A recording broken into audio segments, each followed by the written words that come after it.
ಓಂ ನಾರಾಯಣಾಯ ಪರಿಪೂರ್ಣಗುಣಾರ್ಣವಾಯ ವಿಶ್ವೋದಯ ಸ್ಥಿತಿಲಯೋನ್ನಿಯತಿಪ್ರದಾಯ ಜ್ಞಾನಪ್ರದಾಯ ವಿಬುಧಾಸುರಸೌಖ್ಯ ದುಃಖ ಸತ್ಕಾರಣಾಯ ವಿತತಾಯ ನಮೋ ನಮಸ್ತೆ.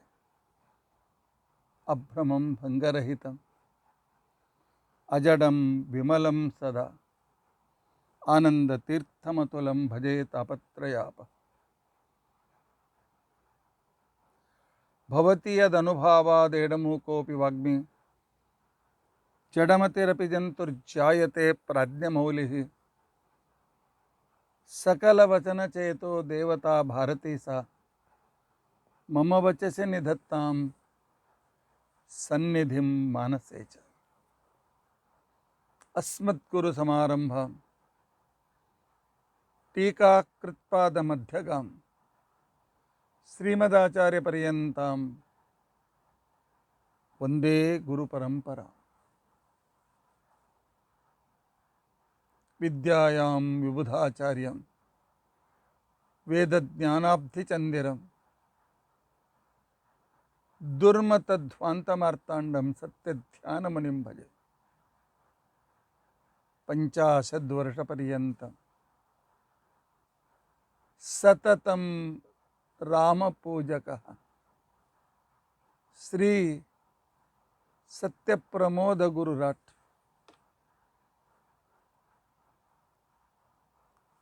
ಭಾಸತಾಂ ನೋ ಹೃದಂಬರೆ. ಬಂಧುಸ್ತ್ವಂ ಗುರುರಿಷ್ಟದೈವತಮಿತಿ ತ್ವತ್ಪಾದಪಂಕೇರುಹಂ ಪ್ರಾಪ್ತಂ ಮಾಂ ಪರಿಪಾಲಯೇತಿ ಸತತಂ ಯಾಚೆ ನಿಬದ್ಧಾಂಜಲಿಃ. ಚಿತ್ತಂ ಮದ್ಗುಣದೋಷಚಿಂತನವಿಧೌ ನೂನಂ ಮನಾಂ ಮಾ ಕೃತಾಃ. ಶ್ರೀ ಸತ್ಯಾತ್ಮಗುರೋ ತ್ವದಂಘ್ರಿಯುಗಲಂ ಹಿತ್ವಾ ನಮೇ ಸದ್ಗತಿ. ಯೈರಹಂ ಶುಕವತ್ ಸಮ್ಯಕ್ ಶಿಕ್ಷಿತೋಸ್ಮಿ ಕೃಪಾಲುಭಿಃ. ತಾನ್ ವಂದೇ ಧೇನುಪಾಚಾರ್ಯಾನ್ ತತ್ವಜ್ಞಾನಾರ್ಥಸಿದ್ಧಯೇ. ಶ್ರೀ ಗುರುಭ್ಯೋ ನಮಃ.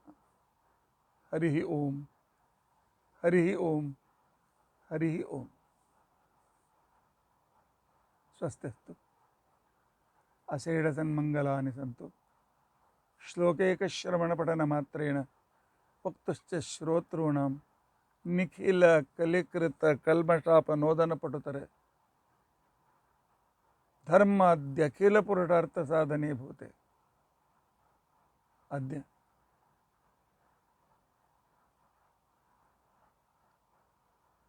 ರುದ್ರಾಧ್ಯಾಯ ನಮಕ ಚಮಕ ವಿವರಣಾರಂಭೆ ತತ್ಪೂರ್ವಂ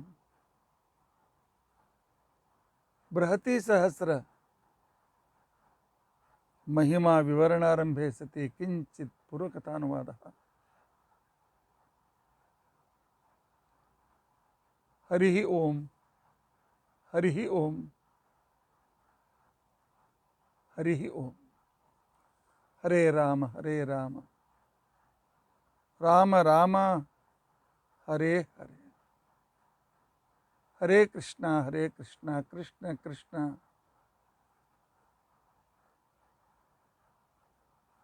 ಹರೇ ಹರೇ. ಹರೇ ರಾಮ ರಾಮ ರಾಮ ಹರೇ ಹರೇ. ಹರೇ ಕೃಷ್ಣ ಕೃಷ್ಣ ಕೃಷ್ಣ ಹರೇ ಹರೇ. ಶ್ರೀ ಗುರುಭ್ಯೋ ನಮಃ. ಹರಿ ಓಂ ಹರಿ ಓಂ ಹರಿ ಓಂ. ಇವತ್ತು ನಮ್ಮ ವಾರ್ಷಿಕೋತ್ಸವದ 2ನೇ ದಿನ. ನಮ್ಮಲ್ಲಿ ಮಹಾಸ್ವಾಮಿಗಳಾದ ಪ್ರಾತಸ್ಮರಣೀಯರಾದ ಸ್ವರೂಪೋದ್ಧಾರಕರಾದ ಶ್ರೀ ಶ್ರೀ ಸತ್ಯಾತ್ಮತೀರ್ಥ ಶ್ರೀಪಾದಂಗಳವರು ಶ್ರೀಭೂ ಸಮೇತನಾದ ವೆಂಕಟೇಶ ದೇವರನ್ನು, ಆನಂತರ ಹನುಮ ಭೀಮ ಮಧ್ವರನ್ನು, ಆನಂತರ 10 ಜನ ಮಹಾಮಹಿಮರ ಟೀಕಾಕೃತ್ಪಾದರಿಂದ ಸತ್ಯಪ್ರಮೋದರವರೆಗೆ ಮೃತ್ತಿಕಾ ವೃಂದಾವನದಲ್ಲಿ ಅವರ ಸನ್ನಿಧಾನ ಕಲ್ಪಿಸಿ 21 ವರ್ಷಗಳಾದವು. ಆ ಉತ್ಸವದ ಅಂಗವಾಗಿ ಇವತ್ತು ನಮ್ಮಲ್ಲಿ ನಾವು ನಮ್ಮ ವಿದ್ಯಾಪೀಠದಲ್ಲಿ ಬೃಹತಿ ಸಹಸ್ರ ಮಹಾಯಾಗವನ್ನು ನಾವು ಮಾಡ್ತಾ ಇದ್ದೇವೆ. ಬೃಹತಿ ಸಹಸ್ರದ ಮಹತ್ವ ಏನು? ನಾವು ಮಾನವರು, ಪರಮಾತ್ಮ ನಮಗೆ ಮಾನವ ಜನ್ಮವನ್ನು ಕೊಟ್ಟಿದ್ದಾನೆ. ಪರಮಾತ್ಮನಿಂದ ಈ ಜನ್ಮವನ್ನು ಪಡೆದಾಗ ಪರಮಾತ್ಮನನ್ನು ಪಡೆಯುವುದಕ್ಕೋಸ್ಕರವೇ ಈ ಮಾನವ ಶರೀರವನ್ನು ಉಪಯೋಗಿಸ್ಕೊಳ್ಬೇಕು. ಆ ಭಗವಂತನ ಋಣ ಅದಷ್ಟಿದೆ, ಎಣಿಸ್ಲಿಕ್ಕಾಗ್ತದ? ನಮಗೆ ಈ 24 ತತ್ವಗಳಿಂದ ಯುಕ್ತವಾದ ಶರೀರ ಕೊಟ್ಟಿದ್ದಾನೆ.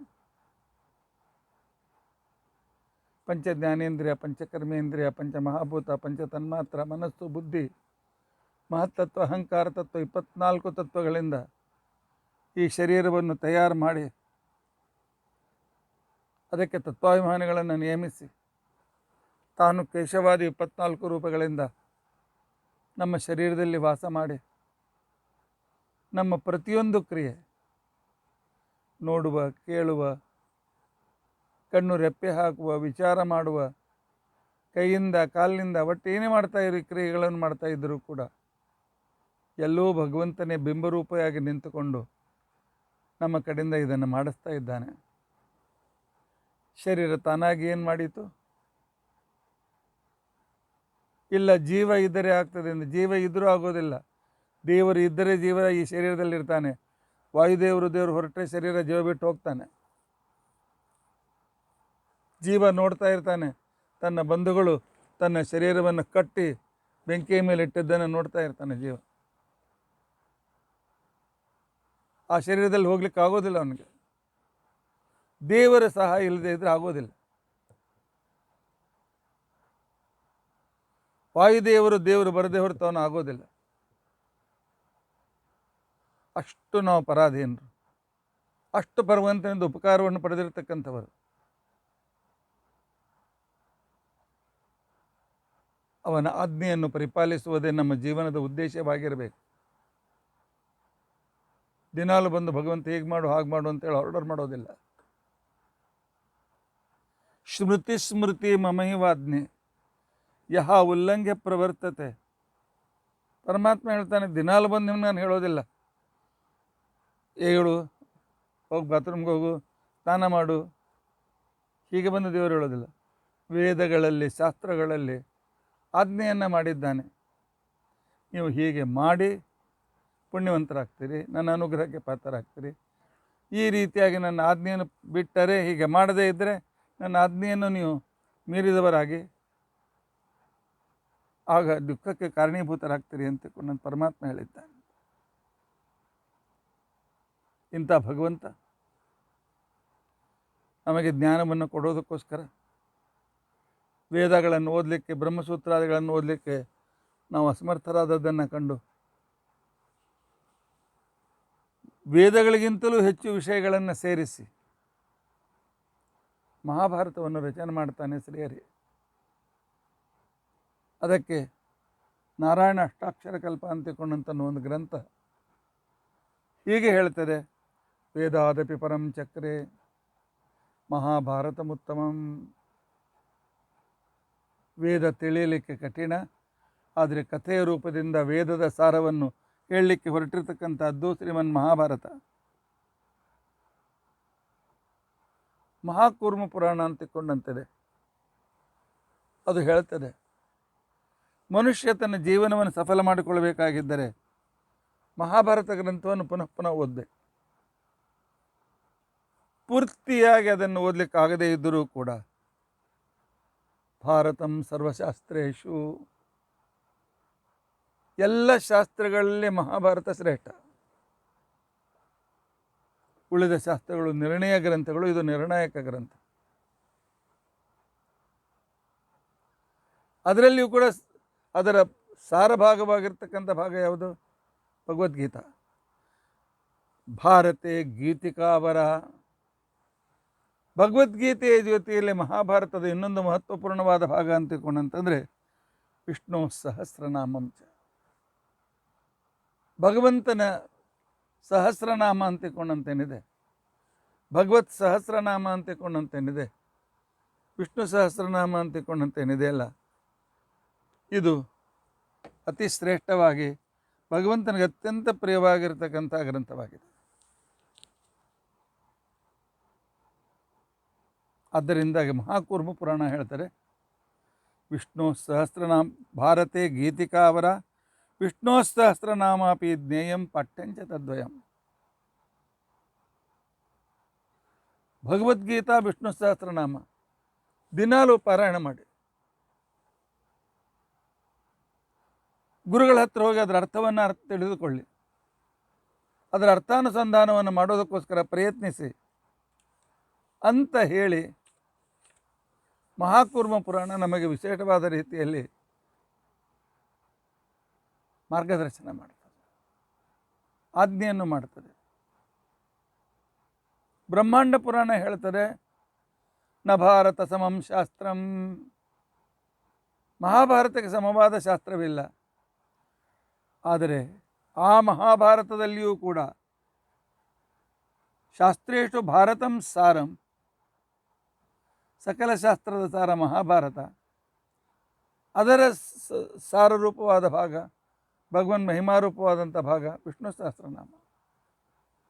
ಸಂಪೂರ್ಣ ಮಹಾಭಾರತ ಭಗವನ್ ಮಹಿಮಾತ್ಮಕವೇ, ಆದರೆ ಪ್ರತ್ಯೇಕವಾಗಿ ತಿಳಿಸ್ತಕ್ಕಂಥದ್ದು ವಿಷ್ಣು ಸಹಸ್ರನಾಮ ಅಂತ ತಿಳ್ಕೊಂಡಂತ ಹೇಳಿದ್ದಾರೆ. ವಿಷ್ಣು ಸಹಸ್ರನಾಮಕ್ಕೆ ಒಂದೊಂದು ಹೆಸರಿಗೆ 100 ಅರ್ಥಗಳಿವೆ. ಒಂದು ವಿಶ್ವಂ ಅಂತ ಅನ್ನೋದಕ್ಕೆ 100 ಅರ್ಥ ಇದೆ. ಎಲ್ಲವರಿ ಯಾರು ಹೇಳ್ತಾರೆ, ಏನು ಮಾಡ್ತೀರಿ? ಎಲ್ಲವರಿ ಅಂತ ಕೇಳಬೇಡಿ, ಇವೆ ನಮಗೆ ಗೊತ್ತಿಲ್ಲ. ಸತ್ಯಾತ್ಮ ತೀರ್ಥ ಶ್ರೀಪಾದಂಗಳವರು ಒಂದೊಂದು ಪದಕ್ಕೆ 100, 200, 200 ಅರ್ಥ ಹೇಳುವ ಸಮರ್ಥರಾಗಿದ್ದಾರೆ. ಇಲ್ಲಿವರೆಗೂ ಅನೇಕ ಪದಗಳಿಗೆ 100 ಅರ್ಥಗಳನ್ನು ಹೇಳಿದ್ದಾರೆ. ಜ್ಞಾನಿಗಳಿಗೆ ಆ ರೀತಿಯಾಗಿರ್ತಕ್ಕಂಥ ಅದ್ಭುತವಾದಂಥ ತಿಳುವಳಿಕೆ ಇರ್ತದೆ. ಈಗಲೇ ನೀವು ನೋಡ್ತಾ ಇದ್ದೀರಲ್ಲ, ರುದ್ರ ನಮಕ ಚಮಕದ ಒಂದೊಂದು ವಿಶೇಷಣಗಳು ರುದ್ರದೇವರ ಪರವಾಗಿಯೂ, ಆನಂತರ ರಾಮಚಂದ್ರನ ಪರವಾಗಿಯೂ, ಸಂದರ್ಭ ಬಂದಾಗ ವಿಷ್ಣು ಶ್ರೀನಿವಾಸ ಕಲ್ಯಾಣದ ಪರವಾಗಿಯೂ, ರಾಮಚಂದ್ರನ ಪರವಾಗಿ ಹೇಗೆ ಅದ್ಭುತವಾದ ರೀತಿಯಲ್ಲಿ ಆ ವಿಶೇಷಣಗಳು ಅನ್ವಿತವಾಗ್ತದೆ ಅಂತ ಅನ್ನೋದು ದಿನಾಲು ಕೇಳ್ತಾ ಇದ್ದೀರಲ್ಲ. ಆದ್ದರಿಂದಾಗಿ ವಿಷ್ಣು ಸಹಸ್ರನಾಮವನ್ನು ದಿನಾಲು ತಪ್ಪದೇ ಹೇಳಬೇಕು. ಯಾವ ದಿವಸ ಹೇಳಲಿಕ್ಕೆ ಆಗೋದಿಲ್ಲ ಅವತ್ತು ಊಟ ಮಾಡಬೇಡಿ. ಯಾಕೆ? ವಿಷ್ಣು ಸಹಸ್ರನಾಮ ಜೋರಾಗಿ ಹೇಳಿ. ಯಾಕೆ? ಮನೆಯಲ್ಲಿ ಉಳಿದವ್ರಿಗೆ ಯಾರಿಗೆ ಪಾರಾಯಣ ಮಾಡಲಿಕ್ಕೆ ಆಗೋದಿಲ್ಲ, ಅವರು ಅದನ್ನು ಕೇಳಿದರೂ ಸಾಕು. ವಿಷ್ಣು ಸಹಸ್ರನಾಮದ ಶ್ರವಣ ಅಂತೇನಿದೆ, ಇದು ಕೇಳಿದರೂ ನಮ್ಮ ಪಾಪಗಳನ್ನು ದೂರ ಮಾಡ್ತಾರೆ. ಅದಕ್ಕೋಸ್ಕರ ಮಹಾಭಾರತವೇ ಹೇಳ್ತಾರೆ, ಯ ಇದಂ ಶೃಣುಯಾನ್ ನಿತ್ಯಂ. ಈ ವಿಷ್ಣು ಸಹಸ್ರನಾಮವನ್ನು ಯಾರು ದಿನಾಲೂ ಕೇಳ್ತಾರೆ, ಯಶ್ಚಾಪಿ ಪರಿಕೀರ್ತೇತ್, ಯಾರು ಇದನ್ನು ಪಾರಾಯಣ ಮಾಡ್ತಾರೆ, ಅಥವಾ ಯಾರು ಇದರ ಅರ್ಥವನ್ನು ಹೇಳುವ ಸಮರ್ಥರಾಗಿದ್ದಾರೆ, ನಾ ಶುಭಂ ಪ್ರಾಪ್ನುಯಾತ್ ಕಿಂಚಿತ್, ಅವರ ಜೀವನದಲ್ಲಿ ಅಮಂಗಳ ಆಗೋದಿಲ್ಲ, ಅವರ ಜೀವನದಲ್ಲಿ ಅಶುಭವಾಗಿರ್ತಕ್ಕಂಥ ಸಂದರ್ಭ ಬರೋದಿಲ್ಲ. ಇಲ್ಲಿಯೂ ಕೂಡ ಹಾಗೆ ಅಮೂತ್ರಚ, ಉತ್ತಮವಾದ ಗತಿಯಲ್ಲಿ ಅಲ್ಲಿಯೂ ಕೂಡ ಉತ್ತಮ ಗತಿಯನ್ನು ಪಡೆದು ಪರಮಾತ್ಮ ಅನುಗ್ರಹಕ್ಕೆ ಪಾತ್ರರಾಗ್ತಾರೆ. ಅಷ್ಟು ಮಹತ್ವ ಇದೆ ವಿಷ್ಣು ಸಹಸ್ರನಾಮಕ್ಕೆ. ಮಹಾಭಾರತ ಇನ್ನೊಂದು ಕಡೆಯಲ್ಲಿ ಹೇಳ್ತಾರೆ, ದುರ್ಗಾಣ್ಯತಿ ತರತ್ಯಾಸು ಪುರುಷಃ ಪುರುಷೋತ್ತಮಂ ಸ್ತುವನ್ನಾಮ ಸಹಸ್ರೇಣ ನಿತ್ಯಂ ಭಕ್ತಿ ಸಮನ್ವಿತ. ಪ್ರತಿಯೊಬ್ಬ ಮಾನವ ಶ್ರೀಹರಿಯನ್ನು, ಪುರುಷೋತ್ತಮನನ್ನು ವಿಷ್ಣು ಸಹಸ್ರನಾಮದಿಂದ ಭಕ್ತಿಯಿಂದ ದಿನಾಲು ಪಠಿಸ್ತಾ ಇದ್ದರೆ ದುರ್ಗಾಣಿ ಅತಿ ತರತ್ತಿ ಆಶ್, ಅವನ ಎಲ್ಲ ಕಷ್ಟಗಳು ದೂರವಾಗ್ತದೆ ಕೇವಲ ಒಂದು ವಿಷ್ಣು ಸಹಸ್ರನಾಮದಿಂದ. ಇದು ವೇದವ್ಯಾಸರು ಕೊಟ್ಟ ಆಶ್ವಾಸನೆ, ವೇದವ್ಯಾಸರು ಕೊಟ್ಟಿರ್ತಕ್ಕಂಥ ಗ್ಯಾರಂಟಿ ಇದು. ಆಚಾರ್ಯರು ಒಂದು ಸಭೆಯಲ್ಲಿ ಹೇಳಿದರು, ಒಂದು ಮಹಾಭಾರತದ ವೇದದ ಮಂತ್ರಕ್ಕೆ ಒಂದು ಅರ್ಥವಾಗಿ ಹೇಳಿದರು. ಇಲ್ಲ ಇನ್ನೊಬ್ಬರು ಜ್ಞಾನಿಗಳು ಹೀಗೆ ಅರ್ಥ ಹೇಳಿದ್ದಾರೆ ಅಂತಂದರೆ ಹಾಗೂ ಅರ್ಥವಾಗ್ತದೆ. ಅರೆ ಒಂದು ಶಬ್ದಕ್ಕೆ ಹೀಗೂ ಅರ್ಥ ಆಗ್ತದೆ ಹಾಗೂ ಅರ್ಥ ಆಗ್ತದೆ ಅಂದ್ರೆ ಅರ್ಥ ಏನು? ಅದಕ್ಕೋಸ್ಕರ ಹೇಳಿದರು ವೇದಕ್ಕೆ 3 ಅರ್ಥಗಳಿವೆ. ಒಂದು ದೇವತಾ ಪರವಾಗಿ, ಇನ್ನೊಂದು ಪರಮ ಮುಖ್ಯ ವೃತ್ತಿಯಿಂದ ಪರಮಾತ್ಮನ ಪರವಾಗಿ, ಮತ್ತೊಂದು ಅಂತರ್ಯಾಮಿಯಾಗಿರ್ತಕ್ಕಂಥ ಭಗವಂತನ ಪರವಾಗಿ. ಹೀಗೆ 3 ಅರ್ಥಗಳು ವೇದಕ್ಕೆ ಇವೆ. ಆನಂತರ ಭಾರತಕ್ಕೆ 10 ಅರ್ಥಗಳಿವೆ, ವಿಷ್ಣು ಸಹಸ್ರನಾಮಕ್ಕೆ 1000 ಅರ್ಥಗಳಿವೆ ಅಂತನ್ನೋದನ್ನು ಮಾಡಿ ಹೇಳಿದಾಗ ಆಗ ಅಲ್ಲಿಯ ಜನರು ಚಾಲೆಂಜ್ ಮಾಡಿದರು, ಹಾಗಾದರೆ ವಿಷ್ಣು ಸಹಸ್ರನಾಮಕ್ಕೆ 1100 ಅರ್ಥ ಹೇಳಿ ತೋರಿಸಿ ಅಂತ ಮಧ್ವಾಚಾರ್ಯ ಕರಾರು ಮಾಡಿದರು. ಆ 100 ಅರ್ಥ ಹೇಳ್ತೇನೆ, ನೀವು ತಿರುಗಿ ಅದನ್ನು ರಿಪೀಟ್ ಮಾಡಬೇಕು. ಇವರೇನು ಏನು ಮಹಾ ಹೇಳ್ತಾರೆ ನೋಡೋಣ ಅಂತ ಹೇಳಿ ಆಚಾರ್ಯರು ಒಂದೊಂದು ಪದಕ್ಕೆ 100 ಅರ್ಥ ಹೇಳಿಕ್ಕೆ ಪ್ರಾರಂಭ ಮಾಡಿದಾಗ ಅದನ್ನು ತಿರುಗಿ ನೆನಪಿಟ್ಕೊಳ್ಳೋಕ್ಕಾಗಿದೆ. ಸಾಷ್ಟಾಂಗ ನಮಸ್ಕಾರ ಮಾಡಿದ್ರು ಅಲ್ಲಿ ವಿದ್ವಾಂಸರೆಲ್ಲರೂ ಸೇರಿ. ನಮಗೆ ಆಗೋದಿಲ್ಲ ಸ್ವಾಮಿ, ಕೇಳಿ ಕೇಳಿ ಆನಂದ ಪಡ್ತೇವೆ, ನಾವು ತಿರುಗಿ ಹೇಳಲಿಕ್ಕೆ ಆಗೋದಿಲ್ಲ ಅಂತ ತಿಳ್ಕೊಂಡಂತೆ. ಸುಮಧ್ವಿಜಯದಲ್ಲಿ ಭಾಗ ವರ್ಣನೆ ಬರ್ತದೆ. ತ್ರರ್ಥತಾಂ ಶ್ರುತಿಷು ಏತದಶಾರ್ಥಂ, ವೇದಗಳಲ್ಲಿ 3 ಅರ್ಥ ಇದೆ. ದಶಾರ್ಥಂ ಭಾರತಂ ನನು, ಭಾರತಕ್ಕೆ ನಿಜವಾಗಿಯೂ ಭಾರತಕ್ಕೆ 3 ಅರ್ಥ 10 ಅರ್ಥಗಳಿವೆ. ವೈಷ್ಣವಂ ಪದ ಸಹಸ್ರತಯಂ ಹಿ ಅಪಿ ಸ್ಯಾತ್, ವಿಷ್ಣು ಸಹಸ್ರನಾಮಕ್ಕೆ 100 ಅರ್ಥಗಳಿವೆ ಅಂತ ಹೇಳಿದಾಗ ಅಲ್ಲಿಯ ಜನರು ಪ್ರಾರ್ಥನೆ ಮಾಡಿಕೊಂಡಾಗ ಶುದ್ಧದೀಹಿ ಶ್ರುತಿಶಿರ ಶತಸಿದ್ಧಾನ್ ಅಭ್ಯದಾತ್ ಸಪದೆ ವಿಶ್ವ ಪದಾರ್ಥಾನ್, ವಿಶ್ವ ಶಬ್ದಕ್ಕೆ ಶುದ್ಧಧೀಹಿ ಸರ್ವಜ್ಞರಾಗಿರ್ತಕ್ಕಂಥ ಶ್ರೀಮದಾಚಾರ್ಯರು 100 ಅರ್ಥಗಳನ್ನು ಪಟ ಹೇಳಲಿಕ್ಕೆ ಚಾಲು ಮಾಡಿದರು. ಅಲ್ಲಿರ್ತಕ್ಕಂಥ ವಿದ್ವಾಂಸರೆಲ್ಲರೂ ಶರಣಾಗತರಾಗಿದ್ದಾರೆ. ಪರಮಾತ್ಮನ ಈ ವಿಷ್ಣು ಸಹಸ್ರನಾಮದ ಪ್ರತಿಯೊಂದು ಶಬ್ದಗಳು ಕೇವಲ ಪುರಾಣದ ವಾಕ್ಯವಲ್ಲ. ಈ ವಿಷ್ಣು ಸಹಸ್ರನಾಮದ ರಹಸ್ಯಾರ್ಥವನ್ನು ಹೇಳ್ತಕ್ಕಂತಹ ಬೃಹತಿ ಛಂದಸ್ಸಿನ ಒಂದು 1000 ಮಂತ್ರಗಳು ಕೂಡ ಋಷಿ ಮುನಿಗಳು ನಮಗೆ ಅದನ್ನು ಹೊಂದಿಸಿಕೊಟ್ಟಿದ್ದಾರೆ. ಇದಕ್ಕೆ ಒಂದೊಂದು ಬೃಹತಿ ಸಹಸ್ರದ ಒಂದು ಮಂತ್ರ, 2 ಲೈನಿನ ಒಂದು ಮಂತ್ರ, ಯಾವುದರಲ್ಲಿ 36 ಅಕ್ಷರಗಳಿರ್ತದೆ. ಅಂಥ ಬೃಹತಿ ಸಹಸ್ರ ಒಂದೊಂದು ಮಂತ್ರ ವಿಷ್ಣು ಸಹಸ್ರನಾಮದ ಒಂದು ಅರ್ಥವನ್ನು ಹೇಳಿಕೊಡ್ತದೆ ಅಂತೇಳಿ ಐತರೇಯ ಬ್ರಾಹ್ಮಣ ಹೇಳ್ತದೆ, ಯತ್ಯದ್ ರೂಪ ಸಹಸ್ರಕಂ, ಪರಮಾತ್ಮನ ವಿಷ್ಣು ಸಹಸ್ರನಾಮ್ನಾಂಸ್ತು, ವಿಷ್ಣು ಸಹಸ್ರನಾಮಗಳಿಗೆ ಒಂದೊಂದೇನು 1000 ರೂಪಗಳಿವೆಲ್ಲ, ಒಂದೊಂದು ರೂಪವನ್ನು ಹೇಳುವುದಕ್ಕೋಸ್ಕರ ಬೃಹಸಿ ಸಹಸ್ರಮೇತಚ್ಚ ತದ್ವಕ್ತಿ ಪೃಥಕ್ ಪೃಥಕ. ಒಂದು ಬೃಹತಿ ಸಹಸ್ರದ ಮಂತ್ರ ವಿಶ್ವದ ಅರ್ಥವನ್ನು ಹೇಳ್ತಾರೆ, ಇನ್ನೊಂದು ಬೃಹತಿ ಸಹಸ್ರದ ಮಂತ್ರ ವಿಷ್ಣುವಿನ ಅರ್ಥ ಹೇಳ್ತಾರೆ. ಈ ರೀತಿಯಾಗಿ ಬೃಹತಿ ಛಂದಸ್ಸಿನಲ್ಲಿ 1000 ಮಂತ್ರಗಳು, ಒಂದೊಂದು ಮಂತ್ರ ಪರಮಾತ್ಮನ ಒಂದೊಂದು ರೂಪದ ಪ್ರತಿನಿಧಿ. ಈ ರೀತಿಯಾಗಿವೆ. ಈ ರೀತಿಯಾಗಿ ಒಂದು ಪಾದದಲ್ಲಿ 9 ಅಕ್ಷರ, ಹೀಗಾಗಿ 4 ಪಾದಗಳು 9 4ನೇ 36 36 ಅಕ್ಷರಗಳಿಂದ ಕೂಡಿರ್ತಕ್ಕಂತಹ ಛಂದಸ್ಸಿಗೆ ಬೃಹತಿ ಛಂದಸ್ಸು ಅಂತ ಹೇಳಿ ಹೆಸರು. ಈ ಮಂತ್ರ ಸಂಗ್ರಹಕ್ಕೆ ಬೃಹತಿ ಸಹಸ್ರ ಅಂತ ಅನ್ನೋದು ಪ್ರಸಿದ್ಧಿ ಶಾಸ್ತ್ರದಲ್ಲಿ ಬಂದಿದೆ. ಬೃಹತಿ ಸಹಸ್ರದ ವೈಶಿಷ್ಟ್ಯ ಏನು ಅಂತಂದರೆ, ಬೃಹತಿ ಛಂದಸ್ಸಿನಲ್ಲಿ 36 ಅಕ್ಷರಗಳ 1000 ಮಂತ್ರ ಋಗ್ವೇದದಲ್ಲಿ ಸಿಕ್ಕೋದಿಲ್ಲ. ಅದಕ್ಕೋಸ್ಕರ ವಿಶ್ವಾಮಿತ್ರ ವಸಿಷ್ಠರಂಥ ಮಹಾಜ್ಞಾನಿಗಳು ಋಗ್ವೇದ, ಯಜುರ್ವೇದ, ಆರಣ್ಯಕ ಗ್ರಂಥಗಳಲ್ಲಿರ್ತಕ್ಕಂತಹ ಮಂತ್ರಗಳನ್ನು ವಿಹರಣ ವಿಧಿಯಿಂದ ಒಂದು ಛಂದಸ್ಸನ್ನು ಪೂರ್ತಿ ಮಾಡಬೇಕಾಗಿದ್ದರೆ ಇನ್ನೊಂದು ಮಂತ್ರದ ಭಾಗ ಅಥವಾ ಬ್ರಾಹ್ಮಣ ಗ್ರಂಥದ ಭಾಗ ಅಥವಾ ಇನ್ನೊಂದು ವೇದ ಭಾಗ ಸೇರಿಸಿ ಆ ಛಂದಸ್ಸನ್ನು ಮಾಡ್ತಕ್ಕಂಥ ಕ್ರಮಕ್ಕೆ ವಿಹರಣ ವಿಧಿ ಅಂತ ತಿಳ್ಕೊಂಡಂತೇಳಿ ಕರೀತಾರೆ.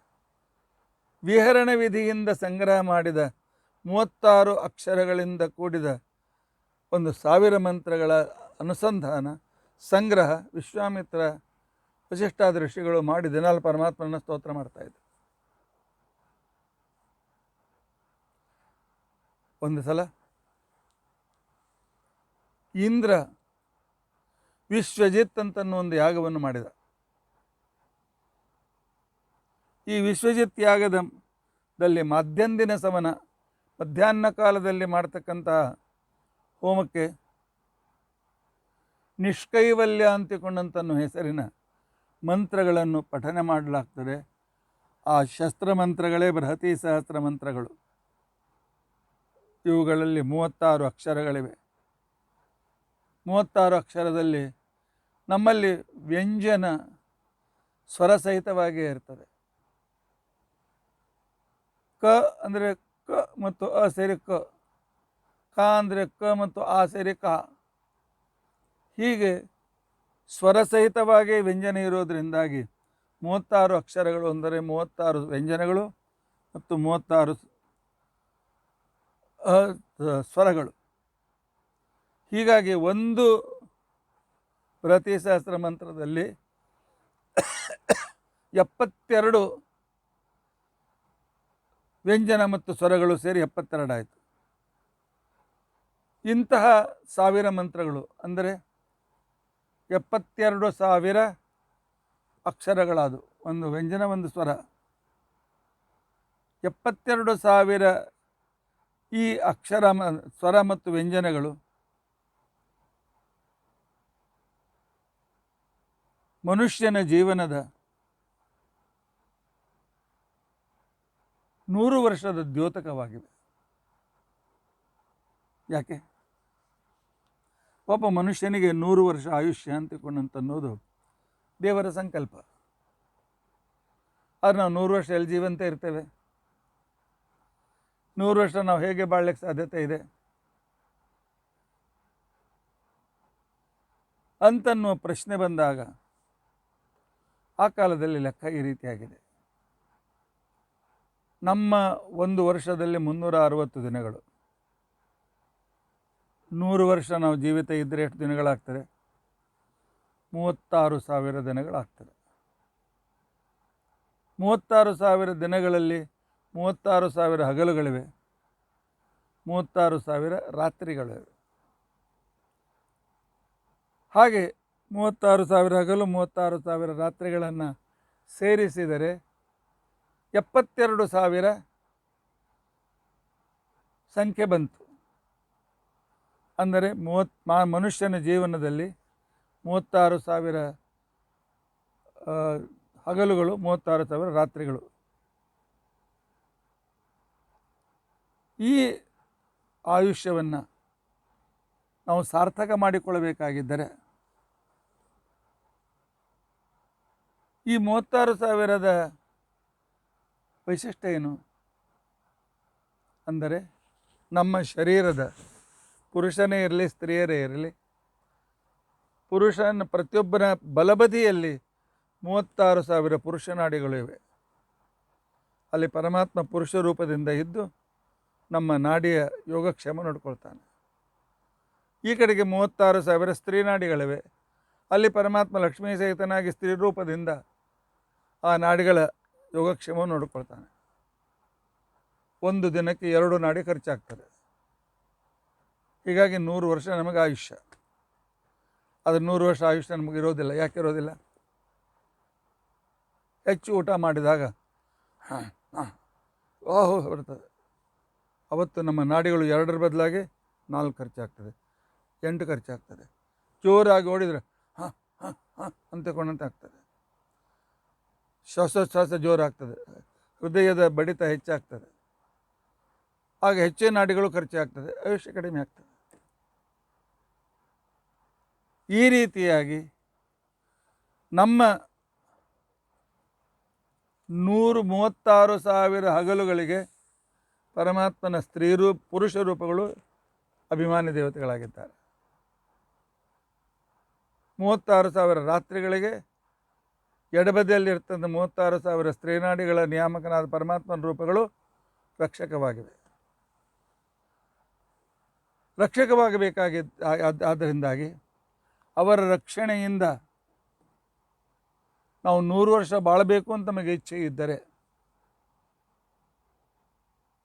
ಈ ಬೃಹತಿ ಸಹಸ್ರವನ್ನು ಪಾರಾಯಣ ಮಾಡಬೇಕು. ಬೃಹತಿ ಸಹಸ್ರದ ಅರ್ಥಾನುಸಂಧಾನವನ್ನು ಮಾಡಿಕೊಳ್ಳುವುದಕ್ಕೋಸ್ಕರ ಪ್ರಯತ್ನಶೀಲರಾಗಬೇಕು.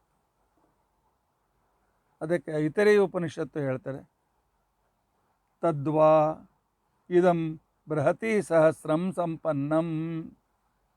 ಈ ರೀತಿಯಾಗಿ 36,000 ವ್ಯಂಜನ, 36,000 ಸ್ವರಗಳು ಸೇರಿ ಬೃಹತಿ ಸಹಸ್ರ ಅಂತನ್ನುವ ಒಂದು ಛಂದಸ್ಸು ತಯಾರಾಯಿತು.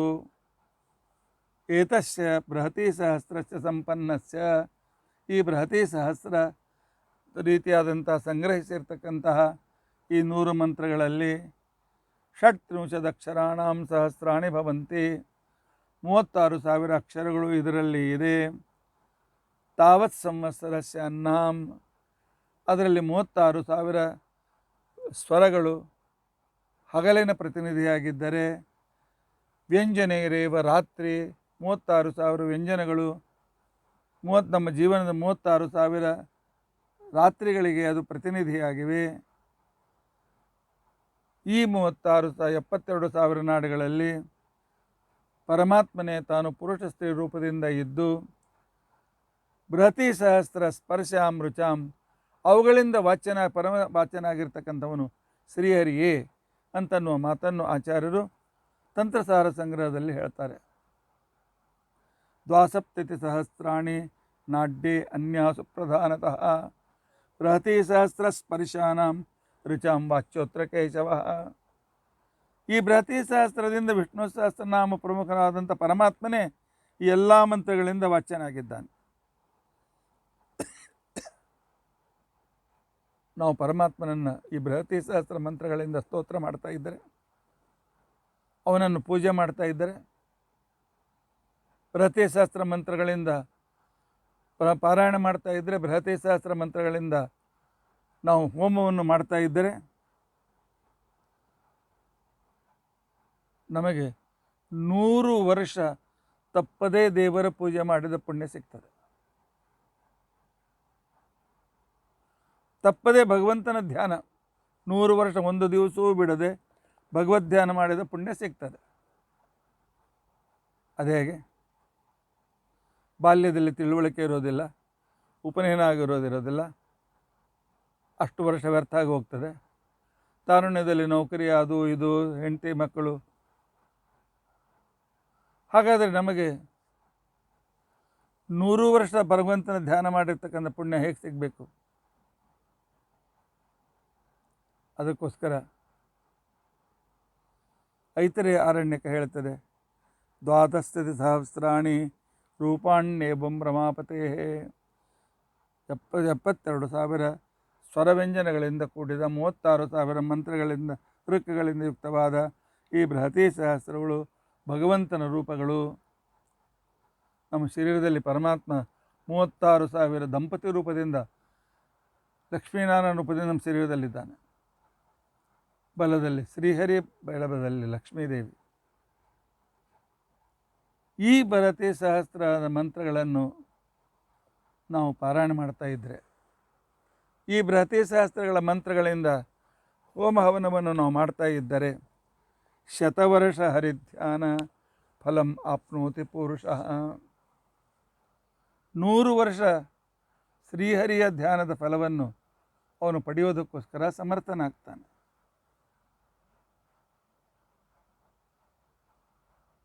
ಒಂದು ಐತಿಹಾಸಿಕ ಘಟನೆ ಈ ರೀತಿಯಾಗಿದೆ, ಪೌರಾಣಿಕ ಘಟನೆ. ಲೋಕಕಂಟಕನಾಗಿರ್ತಕ್ಕಂಥ ವೃತ್ರಾಸುರನನ್ನು ಇಂದ್ರ ಸಂಹಾರ ಮಾಡ್ತಾನೆ. ಸಂಹರಿಸಿ ಜಗತ್ತನ್ನೇ ಗೆದ್ದಿರ್ತಕ್ಕಂಥವನು ನಾನು ಅಂತ ತಿಳ್ಕೊಂಡಂತೇಳಿ ವಿಶ್ವಜಿತ್ ಅಂತನೋ ಯಜ್ಞವನ್ನು ಮಾಡಲು ಪ್ರಾರಂಭ ಮಾಡ್ತಾನೆ. ವಿಶ್ವಜಿತ್ ಯಜ್ಞದ ಅಂಗವಾಗಿ ಮಹಾವ್ರತ ಅಂತನೋ ಇನ್ನೊಂದು ಯಾಗ, ಅದಕ್ಕೆ ವಿಕೃತಿ ಯಾಗ, ಅದಕ್ಕೆ ಸಂಬಂಧಿಸಿದ ಯಾಗ ಅಂತ ಕಾಣಿಸ್ಕೊಳ್ತಾರೆ. ವಿಕೃತಿ ಯಾಗ ಯಾವಾಗ ಪ್ರಾರಂಭವಾಯಿತು ಆಗ ಅದಕ್ಕೆ ಇಂದ್ರ ಯಜಮಾನನಾಗಿದ್ದ. ವಿಶ್ವಾಮಿತ್ರರು ಹೋತೃಗಳಾಗಿದ್ದರು, ಆಹುತಿಯನ್ನು ಕೊಡ್ತಕ್ಕಂಥವರಾಗಿದ್ದರು. ಆಹುತಿಯನ್ನು ಕೊಡ್ತಕ್ಕಂಥವರಿಗೆ ಹೋತೃಗಳು ಅಂತ ಹೇಳಿ ಕರೀತಾರೆ. ಭೃಗು ಋಷಿಗಳು ಇವರು ಹೋತೃಗಳು, ಇವರು ಋಗ್ವೇದವನ್ನು ಬಲ್ಲವರಾಗಿರಬೇಕು. ಆ ನಂತರ ಭೃಗು ಋಷಿಗಳು ಅಧ್ವರ್ಯುಗಳಾಗಿದ್ದರು. ಅಧ್ವರ್ಯು ಅಂತಂದರೆ ಹೋಲ್ ಯಜ್ಞದ ಅಧ್ಯಕ್ಷರು. ಆಹುತಿ ಕೊಡ್ತಕ್ಕಂಥವ್ರು ಸರಿಯಾಗಿ ಕೊಡ್ತಾ ಇದ್ದಾರೋ ಇಲ್ಲೋ, ಅವರಿಗೆ ಸಹಾಯಕರಾಗಿ ಯಜ್ಞದಕ್ಕೆ ಅನುಕೂಲ ಮಾಡಿಕೊಡ್ತಕ್ಕಂಥ ಋತ್ವಿಜರು ಸರಿಯಾದ ಕೆಲಸ ಮಾಡ್ತಾ ಇದ್ದಾರೋ ಇಲ್ಲೋ, ಭಗವಂತನನ್ನು ಗಾನ ಮಾಡ್ತಕ್ಕಂಥ ಉದ್ಗಾತ ತನ್ನ ಸರಿಯಾದ ಮಂತ್ರ ಹೇಳ್ತಾ ಇದ್ದಾನೆಯೋ ಇಲ್ಲವೋ, ಸರಿಯಾಗಿ ಆಹುತಿ ಬೀಳ್ತಾ ಇದೆಯೋ ಇಲ್ಲವೋ, ಸರಿಯಾದ ಮಂತ್ರೋಚ್ಚಾರಣೆ ಆಗ್ತದೆ ಇಲ್ಲೋ, ಇದನ್ನೆಲ್ಲ ವಾಚ್ ಮಾಡ್ತಕ್ಕಂಥ ವ್ಯಕ್ತಿಗೆ ಅಧ್ವರ್ಯು ಅಂತ ತಿಳ್ಕೊಂಡಂತೇಳಿ ಕರೀತಾರೆ. ಅಂದರೆ ಓವರಾಲ್ ಮ್ಯಾನೇಜ್ ಮಾಡ್ತಕ್ಕಂಥ ವ್ಯಕ್ತಿ. ಇನ್ನು ಹೋಮದಲ್ಲಿ ಬ್ರಹ್ಮಾಂತಿಕೋಣಂತ ಒಂದು ಭಾಗ ಇದೆ. ಹೋಮದ ಬಲಬದಿಯಲ್ಲಿ ಬ್ರಹ್ಮದೇವರು ದರ್ಭಾಸನದ ಮೇಲೆ ಕುಳಿತುಕೊಂಡು ಮಧ್ಯದಲ್ಲಿ ಮಾತನಾಡೋದಿಲ್ಲ, ಎಲ್ಲ ವಾಚ್ ಮಾಡ್ತಾ ಇರ್ತಾರೆ. ಮುಗಿದ ನಂತರ ಎಲ್ಲಿ ನ್ಯೂನ ಆಗಿದೆ ಅದಕ್ಕೆ ಪ್ರಾಯಶ್ಚಿತ್ತ ಮಾಡಿ ಅಂತ ಹೇಳ್ತಾರೆ. ಬ್ರಹ್ಮದೇವರು ಮಧ್ಯದಲ್ಲಿ ಮಾತನಾಡಿದರೆ ಅಲ್ಲಿಗೆ ಹೋಮ ನಿಂತಿತ್ತು ಅಂತ ಅರ್ಥ. ಅದಕ್ಕೆ ಬ್ರಹ್ಮದೇವರು ಮಧ್ಯದಲ್ಲಿ ಮಾತನಾಡೋದಿಲ್ಲ. ಆ ಸ್ಥಳದಲ್ಲಿ ಕುಳಿತುಕೊಂಡ ಬ್ರಾಹ್ಮಣನಿಗೆ ಬ್ರಹ್ಮ ಅಂತ ತಿಳ್ಕೊಂಡಂತ ಹೇಳಿ ಹೆಸರು. ಆ ನಂತರ ಪರಮಾತ್ಮನನ್ನು ಕರಿಬೇಕಲ್ಲ, ಇಂದ್ರ ಇತ್ಯಾದಿ ನಾಮಗಳಿಂದ ಹೋಮದ ಸ್ಥಳದಲ್ಲಿ ಸ್ವಲ್ಪ ಎತ್ತರ ಸ್ಥಳದಲ್ಲಿ ಕೂತ್ಕೊಂಡು ಒಳ್ಳೆಯ ರಾಗವಾಗಿ ಮಂತ್ರಗಳನ್ನು, ಸಾಮವೇದದ ಒಂದು ಸಂದರ್ಭದಿಂದ ರಾಗವಾಗಿ ಮಂತ್ರಗಳನ್ನು ಹೇಳ್ತಾ ಇದ್ದರೆ ಅಂಥ ವ್ಯಕ್ತಿಗೆ ಉದ್ಗಾತ ಅಂತ ಹೇಳಿ ಕರೀತಾರೆ. ಆ ನಂತರ ಹಿರಿಯರನ್ನು ಆವಾಹನೆ ಮಾಡಬೇಕು, ಅವರಿಗೆ ಒಳ್ಳೆಯ ಸದಸ್ಯರ ಕೊಡಿಸ್ಬೇಕು. ಆ ಯಜ್ಞದಲ್ಲಿ ಸ್ವತಃ ನಾರಾಯಣನೇ ಸದಸ್ಯಾಗಿದ್ದ, ವಾಯುದೇವರು ಉದ್ಗಾತ್ರಗಳಾಗಿದ್ದರು. ಯಾರ್ಯಾರಾಯ್ತು ಹೇಳಿ? ಹೋತ ಅಂದರೆ ಸಾಕ್ಷಾತ್ ಆಹುತಿ ಆಗ್ತಕ್ಕಂಥವನು, ಋತ್ವಿಜ ಅವನಿಗೆ ಸಹಾಯ ಮಾಡ್ತಕ್ಕಂಥವನು, ಆನಂತರ ಅಧ್ವರ್ಯು ಎಲ್ಲವನ ಜವಾಬ್ದಾರಿಯನ್ನು ನೋಡಿಕೊಂಡು ವಿಧಿವಿಧಾನಗಳು ಸರಿಯಾಗಿ ಆಗುವಂತೆ ಈ ಸಂಪೂರ್ಣವಾಗಿರ್ತಕ್ಕಂಥ ಮ್ಯಾನೇಜ್ಮೆಂಟ್ ಅವನದು. ಎಲ್ಲವನ್ನೂ 4 ವೇದಗಳನ್ನು ತಿಳಿದುಕೊಂಡು ಸೂಕ್ಷ್ಮವಾಗಿರ್ತಕ್ಕಂಥ ಎಲ್ಲ ಯಜ್ಞವನ್ನೆಲ್ಲ ವಾಚ್ ಮಾಡಿ ಕೊನೆಗೆ ಇದು ಇಲ್ಲಿ ಚೆನ್ನಾಗಾಗಿದೆ, ಇಲ್ಲಿ ತಪ್ಪಾಗಿದೆ, ಪ್ರಾಯಶ್ಚಿತ್ತ ಮಾಡಿ ಅಂತ ಹೇಳ್ತಕ್ಕಂಥವನು ಬ್ರಹ್ಮ. ಸ್ವಲ್ಪ ಎತ್ತರಾಸ್ಥಾನದಲ್ಲಿ ಕುಳಿತುಕೊಂಡು ದೇವತೆಗಳನ್ನು ಸಾಮಗಾನದಿಂದ ಸಾಮಮಂತ್ರದಿಂದ ದೇವತೆಗಳನ್ನು ಆವಾಹನ ಮಾಡ್ತಕ್ಕಂಥ ವ್ಯಕ್ತಿಗೆ ಉದ್ಗಾತ ಅಂತ ತಿಳ್ಕೊಂಡು ಅಂತೇಳಿ ಕರೀತಾರೆ. ಈ ರೀತಿಯಾಗಿ ಒಂದು ಯಜ್ಞಕ್ಕೆ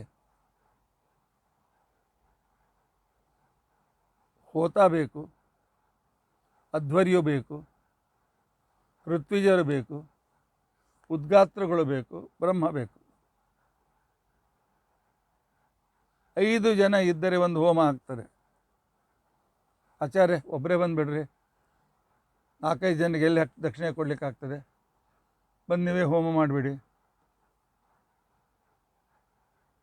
ಹೋಮ ಆಗೋದಿಲ್ಲ. ಇಲ್ಲ, ಒಂದು ವೇಳೆ ಅವರು ಎಲ್ಲವನ್ನೂ ಮಾಡ್ತಕ್ಕಂಥ ಸಮರ್ಥರಾಗಿದ್ದರೆ 5 ಜನರು ದಕ್ಷಿಣೆಯನ್ನು ಕೊಡಬೇಕು. ದಕ್ಷಿಣೆ ಕಡಿಮೆ ಮಾಡ್ತೀನಿ, ಬ್ರಾಹ್ಮಣ ಕಡಿಮೆ ಮಾಡಿ ನಡೆಯೋದಿಲ್ಲ. ಒಬ್ಬನ್ನೇ ಕರಿ, ಇಬ್ಬರನ್ನೇ ಕರಿ, 4-5 ಜನಕ್ಕೆ 5 ಜನ ದಕ್ಷಿಣೆ ಕೊಡಲೇಬೇಕು. ಆಗ ಆ ಹೋಮ ಸಾರ್ಥಕ ಅಂತ ತಿಳ್ಕೊಂಡಂತ ಅನ್ನಿಸ್ಕೊಳ್ತಾರೆ. ಪರಮಾತ್ಮ ಒಳ್ಳೆ ಮರ್ಯಾದಿತನಾಗಿರ್ತಕ್ಕಂಥ VIP ಆಗಿ ಚೀಫ್ ಗೆಸ್ಟ್ ಆಗಿ ಅಲ್ಲಿ ಬಂದು ಕೂತ್ಕೊಂಡಿದ್ದ.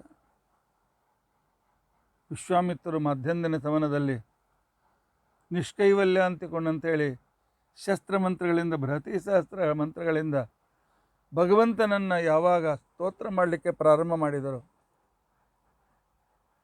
ಆ ವಿಶ್ವಾಮಿತ್ರರ ಅದ್ಭುತವಾದಂಥ ಉಚ್ಚಾರಣೆ, ಅರ್ಥಾನುಸಂಧಾನ ಕಂಡು ಭಗವಂತನಿಗೆ ಭಾಳ ಸಂತೋಷವಾಯಿತು. ಪರಮಾತ್ಮ ಇಂದ್ರನಲ್ಲಿ ಬಂದು ಕೂತ್ಕೊಂಡು ವಿಶ್ವಾಮಿತ್ರ ಎದುರಿಗೆ ಬಂದು ಕೂತ್ಕೊಂಡ. ವಿಶ್ವಾಮಿತ್ರ ಗುರುತಿಸಿದ್ರು, ಇಂದ್ರನಲ್ಲಿ ದೇವರೇ ಬಂದು ನಾನು ಹೇಳುವ ಮಂತ್ರವನ್ನು ಕೇಳ್ತಾ ಇದ್ದಾನೆ ಅಂತ ಕೊಂಡಂತೆ ಇನ್ನೂ ಉತ್ಸಾಹದಿಂದ ಹೇಳಿದರು. ಪರಮಾತ್ಮ, ಪ್ರತಿ ಸಹಸ್ರ ನಿನಗೆ ತೃಪ್ತಿಕರವಾದ ಅನ್ನವಾಗಿದೆ ಅಲ್ಲ, ಅದನ್ನು ಹೇಳ್ತೇನೆ ಅಂತ ತಿಳ್ಕೊಂಡಂತ ಹೇಳಿ ಆ ಕಾಲದ ಬೃಹತಿ ಸಹಸ್ರವನ್ನು ಹೇಳಿದರು. ಒಂದು ಸಲ ಮುಗಿದ ಮೇಲೆ ಇಂದ್ರಾಂತರ್ಗತನಾದ ಪರಮಾತ್ಮ ಹೇಳ್ತಾನೆ, ಇಲ್ಲ ಇನ್ನೊಮ್ಮೆ ಹೇಳ್ರಿ ಅಂತ ತಿಳ್ಕೊಂಡಂತೆ. ಅದರಿಂದ ಮತ್ತೆಷ್ಟು ಸಂತುಷ್ಟನಾದರು. ಆಗ ಮತ್ತೊಮ್ಮೆ ಇಂದ್ರಾಂತರ್ಗತನಾದ ಪರಮಾತ್ಮ ಹೇಳ್ತಾನೆ, ಇನ್ನೊಮ್ಮೆ ಹೇಳಿ ಅಂತ ತಿಳ್ಕೊಂಡಂತ ಹೇಳಿ. ಹೀಗೆ ಪರಮಾತ್ಮ ಇಂದ್ರಾಂತರ್ಗತ ಭಗವಂತನಿಂದ ಪ್ರೇರಿತರಾಗಿ ವಿಶ್ವಾಮಿತ್ರರು 3 ಸಲ ಈ ಬೃಹತಿ ಸಹಸ್ರವನ್ನು ವಾಯುವಂತರ್ಗತನಾದ ಪರಮಾತ್ಮನನ್ನು ಅನುಸಂಧಾನ ಮಾಡುತ್ತಾ ಯಾವಾಗ ಉಚ್ಚಾರಣೆ ಮಾಡಿದರು. ಉಚ್ಚಾರಣೆ ಮಾಡತಕ್ಕಂಥ ಇದಕ್ಕೆ ಶಂಸನ ಅಂತ ಕರೀತಾರೆ. ಶಂಸನ ಅಂದರೆ ಸರಿಯಾಗಿ ಮಂತ್ರವನ್ನು ಹೇಳುವಿಕೆ ಅಂತ ಅರ್ಥ. 3 ರೀತಿಯಾಗಿರ್ತಕ್ಕಂಥ ಶಂಸನ ಮಾಡಿದ್ದರಿಂದಾಗಿ ಭಗವಂತ ಅವರಿಗೆ ಪ್ರಥಮ ಸಲ ಶಂಸನಕ್ಕೆ, ಅಂದರೆ ಮೊದಲನೇ ಸಲದ ಪ್ರತಿ ಸಹಸ್ರ ಹೇಳುವಿಕೆಗೆ ಸಾಲೋಕ್ಯ ಲೋಕವನ್ನೇ ಕೊಟ್ಟಿದ್ದಾನೆ. ಮೋಕ್ಷದಲ್ಲಿರ್ತಕ್ಕಂಥ ಸಾಲೋಕ್ಯ ಅಂತನ್ನೋ ಮೋಕ್ಷವನ್ನು ಕೊಡ್ತಾನೆ. 2ನೇ ಸಲ ಹೇಳಿದ್ದಕ್ಕೋಸ್ಕರ ಸಾಮೀಪ್ಯ ಅಂತನೋ ಮೋಕ್ಷವನ್ನು ಕೊಟ್ಟ. 3ನೇ ಸಲ ಹೇಳಿದ್ದಕ್ಕೋಸ್ಕರ ಅತಿ ಸಾಮೀಪ್ಯ ರೂಪವಾಗಿರ್ತಕ್ಕಂತಹ ಮೋಕ್ಷವನ್ನು ಕೊಟ್ಟಿದ್ದಾನೆ. ಈ ವಿಚಾರ ಐತರೇಯ ಅರಣ್ಯಕದಲ್ಲಿ ಈ ಕಥೆ ಬರ್ತದೆ. ಐತರೇಯ ಉಪನಿಷತ್ ಭಾಷ್ಯದಲ್ಲಿ ಆಚಾರ್ಯರು ಕೂಡ ಈ ಕಥಾಭಾಗವನ್ನು ಹೇಳಿದ್ದಾರೆ. ಇಷ್ಟು ಮಹತ್ವಪೂರ್ಣವಾದ ಮಂತ್ರಗಳು ಬೃಹತಿ ಸಹಸ್ರ ಮಂತ್ರಗಳು. ಬೃಹತಿ ಸಹಸ್ರ ಭಾಷ್ಯದಲ್ಲಿ ಆಚಾರ್ಯರು, ಐತರೇಯ ಭಾಷ್ಯದಲ್ಲಿ ಆಚಾರ್ಯರು ಹೀಗೆ ಹೇಳ್ತಾರೆ, ವೃತ್ರಂ ಹತ್ವಾ ಪುರೇಂದ್ರಸ್ತು. ಹಿಂದಿನ ಕಾಲದಲ್ಲಿ ಇಂದ್ರ ವೃತ್ರಾಸುರನನ್ನು ಸಂಹಾರ ಮಾಡಿ ಮಹೇಂದ್ರತ್ವಾಭಿಪತ್ತಯೇ, ತಾನು ಸರ್ವಶ್ರೇಷ್ಠ ಮಹೇಂದ್ರನಾಗಬೇಕು ಅಂತ ತಿಳ್ಕೊಂಡಂತೇಳಿ ಮಹಾವೃತಂ ಕರ್ಮಚಕ್ರೆ, ಮಹಾವ್ರತ ಅಂತಕೊಂಡಂತಕ್ಕಂಥ ಒಂದು ಯಜ್ಞವನ್ನು ಮಾಡಿದ. ಅಲ್ಲಿ ಹೋತ್ರಂ ಚಕ್ರೇತ ಕೌಶಿಕ, ಹೋತೃಗಳಾಗಿ ಆಹುತಿಗಳನ್ನು ಹಾಕ್ತಕ್ಕಂಥವರಾಗಿ ಆ ಕಾಲದಲ್ಲಿ ಸ್ವತಃ ವಿಶ್ವಾಮಿತ್ರ ಕುಳಿತುಕೊಂಡಿದ್ದರು. ಭೃಗುರಧ್ವರ್ಯೋ ಭವೇತ್, ಭೃಗು ಋಷಿಗಳು ಅಧ್ವರ್ಯುಗಳಾಗಿದ್ದರು. ಬ್ರಹ್ಮದೇವರೇ ಬ್ರಹ್ಮಸ್ಥಾನದಲ್ಲಿ ಬಂದು ಕೂತ್ಕೊಂಡಿದ್ದರು. ಉದ್ಗಾತ್ರಗಳು ವಾಯುದೇವರಾಗಿದ್ದರು. ಪರಮಾತ್ಮನೇ ಅಲ್ಲಿ ಸದಸ್ಯ ಮುಖ್ಯ ಯಜಮಾನನಾಗಿ ಬಂದಿದ್ದ. ಈ ರೀತಿಯಾಗಿ ಆ ಯಜ್ಞ ಅತ್ಯಂತ ಸಫಲವಾಗಿ ನಡೆಯಿತು. ವಿಶ್ವಾಮಿತ್ರ ಪರಮಾತ್ಮ ಸಾಲೋಕ್ಯ ಸಾಮೀಪ್ಯ ಅತಿ ಸಾಮೀಪ್ಯ ರೂಪವಾಗಿರ್ತಕ್ಕಂಥ ಮೋಕ್ಷ ಭಾಗಗಳನ್ನು ಕರುಣಿಸಿದ್ದಾನೆ. ಪ್ರತಿ ಸಹಸ್ರನ ಆರಂಭದಲ್ಲಿ 9 ಮಂತ್ರಗಳಿವೆ. ತದಿದಾಸ ಅಂತಿಕೊಂಡಂಥದಿಂದ ಪ್ರಾರಂಭವಾಗಿರ್ತಕ್ಕಂಥ ಆ ಮಂತ್ರ ದಿನಾಲು ಹೇಳ್ತಾ ಇದ್ದರೆ 9 ಕೋಟಿ ಮಹಾಮಂತ್ರಗಳನ್ನು ಹೇಳಿದರೆ ಏನು ಫಲ ಬರ್ತದೆ, ಆ ಫಲ ಸಿಗ್ತದೆ ಅಂತ ತಿಳ್ಕೊಂಡಂಥೇಳಿ ಆಚಾರ್ಯರು ತಂತ್ರಸಾರದಲ್ಲಿ ಹೇಳ್ತಾರೆ.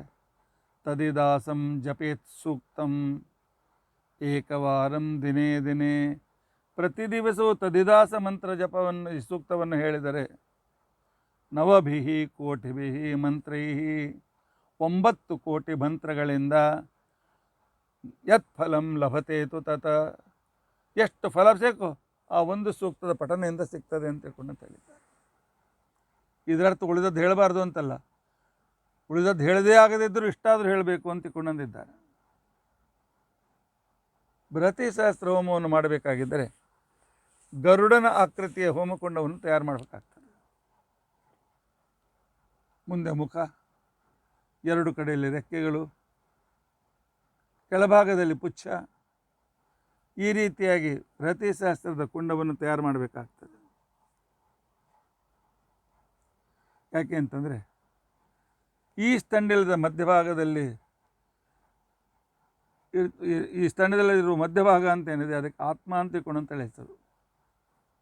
ಮುಂದಿನ ಭಾಗಕ್ಕೆ ಶಿರಸ್ಸು ಅಂತ ಹೆಸರು, ಬಲಭಾಗಕ್ಕೆ ದಕ್ಷಿಣ ಪಕ್ಷ ಅಂತ ಹೆಸರು, ಎಡಭಾಗಕ್ಕೆ ವಾಮಪಕ್ಷ ಉತ್ತರ ಪಕ್ಷ ಅಂತ ಹೆಸರು. ಆನಂತರ ಹಿಂದಿನ ಭಾಗ ಪುಚ್ಛ ಭಾಗ ಅಂತ ತಿಳ್ಕೊಂಡಂತೇಳಿ ಉತ್ತರ ಭಾಗ ಅಂತ ತಿಳ್ಕೊಂಡಂತ ಅನಿಸ್ಕೊಳ್ತಾರೆ. ಈ 5 ಭಾಗಗಳಲ್ಲಿ ಪರಮಾತ್ಮ ಆ ಹೋಮಕುಂಡದ ತಲೆಯ ಭಾಗದಲ್ಲಿ ವಾಸುದೇವ, ಆನಂತರ ಬಲಭಾಗದ ರೆಕ್ಕೆಯಲ್ಲಿ ಅನಿರುದ್ಧ, ಎಡಭಾಗದ ರೆಕ್ಕೆಯಲ್ಲಿ ಪ್ರದ್ಯುಮ್ನ, ಆನಂತರ ಪುಚ್ಛದ ಭಾಗದಲ್ಲಿ ವಾಸುದೇವ, ವಾಸುದೇವನಾಗಿರ್ತಾನೆ. ವಾಸುದೇವ ನಾರಾಯಣ, ವಾಸುದೇವ ಸಂಕರ್ಷಣ, ವಾಸುದೇವ ಅನಿರುದ್ಧ, ವಾಸುದೇವ ಅನಿರುದ್ಧ, ಈ ರೀತಿಯಾಗಿ ಪಂಚರೂಪಗಳನ್ನು ಕೂಡ ಅಲ್ಲಿ ಚಿಂತನೆಯನ್ನು ಮಾಡಬೇಕು ಅಂತಿದ್ದಾರೆ. ಬೃಹತಿ ಸಹಸ್ರ ಮಂತ್ರಗಳಲ್ಲಿಯೂ ಕೂಡ 5 ವಿಭಾಗಗಳಿವೆ. ಮೊದಲೇದು ಪ್ರಾಗ್ಭಾವ, ಪ್ರಾಗ್ಭಾಗ. ಎರಡನೇದ್ದು ಗಾಯತ್ರಿ ತ್ರಿಚಾಶೀತಿ. ತ್ರಿಚಾಶೀತಿ ಗಾಯತ್ರಿ ಮಂತ್ರಗಳಿಂದ ಬೃಹತಿ ಸಹಸ್ರ ತಯಾರು ಮಾಡಿದ 80 ಮಂತ್ರಗಳು. ಅದರ ನಂತರ ಬಾರ್ಹತ ತ್ರಿಚಾಶೀತಿ, ಆಗ ಬೃಹತಿ ಛಂದಸ್ಸಿನಿಂದ ಕೂಡಿದ ತ್ರಿಚಾಶೀತಿ 380 ಮಂತ್ರಗಳು. ಗಾಯತ್ರಿ ಮಂತ್ರದಿಂದ ತಯಾರು ಮಾಡಿದ ಬೃಹತಿ ಸಹಸ್ರ ಮಂತ್ರಗಳು 380 ಮಂತ್ರಗಳು. ಔಷ್ಣ್ಯ ತ್ರಿಚಾಶೀತಿ, ಔಷ್ಣಿಕ್ ಛಂದಸ್ಸನ್ನು ಸೇರಿಸಿ, ಛಂದಸ್ಸಿನಲ್ಲಿ ಉಳಿದ ಬ್ರಾಹ್ಮಣ ಮಂತ್ರಗಳನ್ನು ಸೇರಿಸಿ ಮಾಡಿದ ಬೃಹತಿ ಸಹಸ್ರ ಮಂತ್ರಗಳಿಗೆ ಔಷ್ಣ್ಯ ತ್ರಿಚಾಶೀತಿ ಅಂತ ತಿಳ್ಕೊಂಡು ಅಂತೇಳಿ ಅಂತಾರೆ. ಕೊನೆಯ ಉಳಿದ ಮಂತ್ರಗಳಿಗೆ ಉತ್ತರ ಭಾಗ ಅಂತ ಕರೀತಾರೆ. ಹೀಗೆ ಪ್ರಾಗ್ಭಾವಕ್ಕೆ ಪರಮಾತ್ಮ ನಾರಾಯಣ ಮತ್ಸ್ಯನಾಗಿ ಪೂಜಿತನಾಗ್ತಾನೆ. ಗಾಯತ್ರಿ ತ್ರಿಚಾಶೀತಿಗೆ ಪರಮಾತ್ಮ ನಾರಾಯಣ ಕೂರ್ಮನಾಗಿ ಪೂಜಿಸಲ್ಪಡ್ತಾನೆ. ಬಾರ್ಹತ ತ್ರಿಚಾಶೀತಿಗೆ ನಾರಾಯಣ ವರಾಹ ರೂಪದಿಂದ ಪರಮಾತ್ಮ ಪೂಜಿಸಲ್ಪಡ್ತಾನೆ. ಆನಂತರ ನಾರಾಯಣ ವಾಮನ ರೂಪದಿಂದ ಅವನು ಕೊನೆಯ ಭಾಗಕ್ಕೆ ಪರಮಾತ್ಮ ತಾನು ಸನ್ನಿಹಿತನಾಗಿ ಈ ರೀತಿಯಾಗಿ ತನ್ನ ಅನೇಕ ರೂಪಗಳನ್ನು ಅಭಿವ್ಯಕ್ತಗೊಳಿಸ್ತಾ ಹೋಗ್ತಾನೆ. ಹೀಗಾಗಿ ಯಾವನು ಹೋತ ಅಂತ ತಿಳ್ಕೊಂಡಂತ ಅನಿಸ್ಕೊಳ್ತಾನೆ, ಬ್ರಹ್ಮ ಅಂತ ಅನಿಸ್ಕೊಳ್ತಾನೆ, ಅವನಿಗೆ ಎಲ್ಲ ಅರ್ಥಾನುಸಂಧಾನ ಗೊತ್ತಿರಬೇಕು. ಈ ಗಾಯತ್ರಿ ಹೋಮವನ್ನು 1000 ಕಲಶದಲ್ಲಿ ವಿಶ್ವಮಿಶ್ವಟ್ಕಾರಾದ ರೂಪಗಳನ್ನು ಆವಾಹನ ಮಾಡಿ ಆದರೂ ಪರಮಾತ್ಮನ ಬೃಹತಿ ಸಹಸ್ರ ಹೋಮ ಮಾಡಬೇಕು. ಸಾಧ್ಯವಾಗದೇ ಇದ್ದರೆ 100 ಕಲಶದಲ್ಲಿ ವಿಶ್ವಾದ ರೂಪದಿಂದ ಪರಮಾತ್ಮನನ್ನು ಅಜಾದ ರೂಪದಿಂದ ಆವಾಹನ ಮಾಡಬೇಕು. ಆನಂತರ ಗರುಡಾರೂಢನಾಗಿರ್ತಕ್ಕಂಥ ಪರಮಾತ್ಮನಿಗೆ ದಿನಾಲು 100 ಗಂಧ ಶಂಖದಿಂದ ಸಹಸ್ರ ಶಂಖದಿಂದ ಅಭಿಷೇಕವಾಗಬೇಕು. ಸಹಸ್ರ ಶಂಖ ಅಭಿಷೇಕವಾಗಬೇಕು. 100 ಪುಷ್ಪಾರ್ಚನೆ ಆಗಬೇಕು, 100 ಬತ್ತಿಯ ಮಂಗಳಾರತಿ ಆಗಬೇಕು. ಅಂದರೆ ಪ್ರತಿಯೊಂದಿದೆ, ಒಟ್ಟು 1000 ಸಲ ಶಂಖದಿಂದ ಅಭಿಷೇಕ, 1000 ಮಂತ್ರಗಳ ಪಾರಾಯಣ, 1000 ಬತ್ತಿಗಳಿಂದ ಮಂಗಳಾರತಿ, ಆನಂತರ 1000 ಸಂಖ್ಯೆಯ ನೈವೇದ್ಯ. ಈ ರೀತಿಯಾಗಿ ಮಾಡ್ತಾ ಈ ಹೋಮವನ್ನು ಮಾಡಬೇಕಾಗ್ತದೆ ಅಂತ ಕೊಂಡಂದಿದ್ದಾರೆ. ಕೊನೆಗೆ 36,000 ನಾಡಿಗಳ ಪ್ರತಿನಿಧಿಯಾಗಿರ್ತಕ್ಕಂಥ ಭಗವಂತನಿಗೆ 36 ತರಹದ ಪದಾರ್ಥಗಳನ್ನು ಮಾಡಿ ಭಗವಂತನಿಗೆ ನೈವೇದ್ಯ ತೋರಿಸ್ಬೇಕು ಅಂತನ್ನೋದು ಶಾಸ್ತ್ರದಲ್ಲಿ ಹೇಳ್ತಾರೆ. ಈ ರೀತಿಯಾಗಿ ಬೃಹತಿ ಸಹಸ್ರ ಯಾಗವನ್ನು ಮಾಡಿದರೆ, ಪಾರಾಯಣ ಮಾಡಿದರೆ ಅಥವಾ ಯಾಗದಲ್ಲಿ ಬಂದು ಸನ್ನಿಹಿತನಾದರೆ, ಅದು ಕೂತ್ಕೊಂಡರೆ, ಸಕ್ರಿಯವಾಗಿ ಭಾಗವಹಿಸಿದರೆ, ತನುಮನ ಧನಗಳಿಂದ ಈ ಬೃಹತಿ ಸಹಸ್ರದ ಹೋಮದಲ್ಲಿ ಭಾಗವಹಿಸಿರ್ತಕ್ಕಂಥ ಸಂದರ್ಭದಲ್ಲಿ ಭಗವಂತನ ಧ್ಯಾನ ಜಪಗಳನ್ನು ಮಾಡಿದರೆ ನಿಶ್ಚಿತವಾಗಿಯೂ ಸಾಮೀಪ್ಯ ಸಾಲೋಕ್ಯ ಮೋಕ್ಷಗಳು ನಮಗೆ ಪ್ರಾಪ್ತಿಯಾಗ್ತದೆ. ಇಂತಹ ಒಂದು ಯಾಗವನ್ನು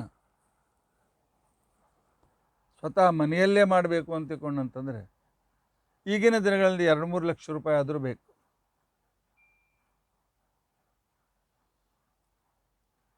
ನಾವು ನಮ್ಮ ವಿದ್ಯಾಪೀಠದಲ್ಲಿ ಸುಮಾರು 17 ವರ್ಷಗಳಿಂದ ಈ ಬೃಹತಿ ಸಹಸ್ರ ಹೋಮವನ್ನು ವಾರ್ಷಿಕೋತ್ಸವದಲ್ಲಿ ಮತ್ತು ಅಧಿಕ ಮಾಸದಲ್ಲಿ ಪ್ರತಿದಿನ ಇದನ್ನು ಮಾಡಿಕೊಂಡು ಬಂದಿದ್ದೇವೆ.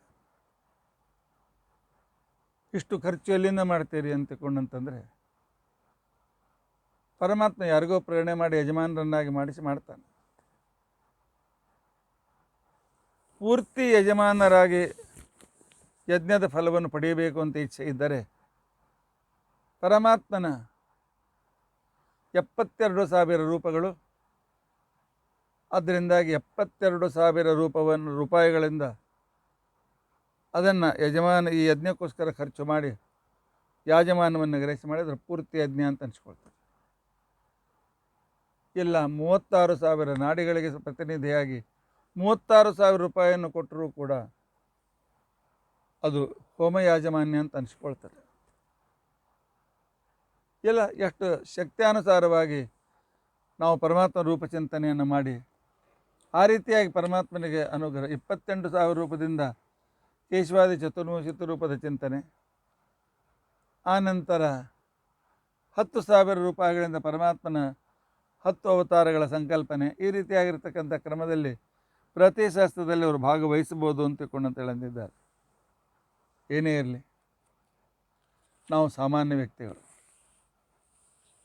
ಪ್ರತಿ ಶಾಸ್ತ್ರವಂಥ ಮಹಾಯಾಗವನ್ನು ಮಾಡಲಿಕ್ಕೆ ನಮಗೆ ಅಧಿಕಾರವೂ ಕೂಡ ಇಲ್ಲ. ಆದರೆ ಈ ಬೃಹತಿ ಶಾಸ್ತ್ರದ ಸಂಕಲ್ಪನೆಯನ್ನು ಜಗತ್ತಿಗೆ ಕೊಟ್ಟಿರ್ತಕ್ಕಂಥವರು ನನ್ನ ವಿದ್ಯಾಗುರುಗಳಾಗಿರ್ತಕ್ಕಂಥ ಮಾಹುಲಿ ಆಚಾರ್ಯರು, ಮಾಹುಲಿ ಗೋಪಾಲ. ಇವತ್ತಿನ ದಿವಸ ಇರ್ತಕ್ಕಂಥ ಕುಲಪತಿಗಳಾದ ವಿದ್ಯಾಸಿಂಹಾಚಾರ್ಯ ಮಾಹುಲಿಯವರ ತಂದೆಗಳು, ಅವರ ಹತ್ರ ನಮ್ಮ ಎಲ್ಲ ಶಾಸ್ತ್ರಾಧ್ಯಯನ ಆಗಿದೆ. ಇಂಥ ಅವರು ಮತ್ತು ಅವರ ಗುರುಪುತ್ರರಾಗಿರ್ತಕ್ಕಂಥ ಆಚಾರ್ಯರು, ಮಾಹುಲಿ ಆಚಾರ್ಯರು ಕೂಡ ನಮ್ಮ ಮೇಲೆ ವಿಶೇಷವಾದ ಅನುಗ್ರಹವನ್ನು ಮಾಡಿದ್ದಾರೆ.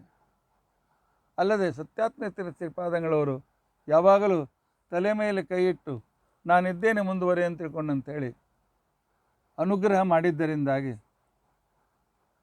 ಸುಮಾರು 16 ವರ್ಷಗಳಿಂದ ತಪ್ಪದೇ ಬೃಹತಿ ಸಹಸ್ರವನ್ನು ವಾರ್ಷಿಕೋತ್ಸವದಲ್ಲಿ ಒಂದು ದಿನ, ಪ್ರತಿ 2-2.25 ವರ್ಷಕ್ಕೊಮ್ಮೆ ಅಧಿಕ ಮಾಸದಲ್ಲಿ ಸಂಪೂರ್ಣ ಅಧಿಕ ಮಾಸ 30 ದಿನಗಳು ಬೃಹತಿ ಸಹಸ್ರ ಹೋಮವನ್ನು ಮಾಡ್ತಕ್ಕಂಥ ಒಂದು ಸಂಪ್ರದಾಯ ನಾವು ಬೆಳೆಸ್ಕೊಂಡು ಬಂದಿದ್ದೇವೆ.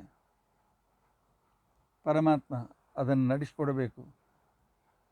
ಅದಕ್ಕೆ ನಿಮ್ಮೆಲ್ಲರಿಗೂ ಕೂಡ ಒಂದು ಪ್ರಾರ್ಥನೆ. ಮನೆಯಲ್ಲಿ ಮಾಡಲಿಕ್ಕೆ ಆಗೋದಿಲ್ಲ, ಸ್ಥಳ ಸಣ್ಣದು, ಭಾಳ ವಿಸ್ತಾರವಾದ ಹೋಮ ಇತ್ಯಾದಿ.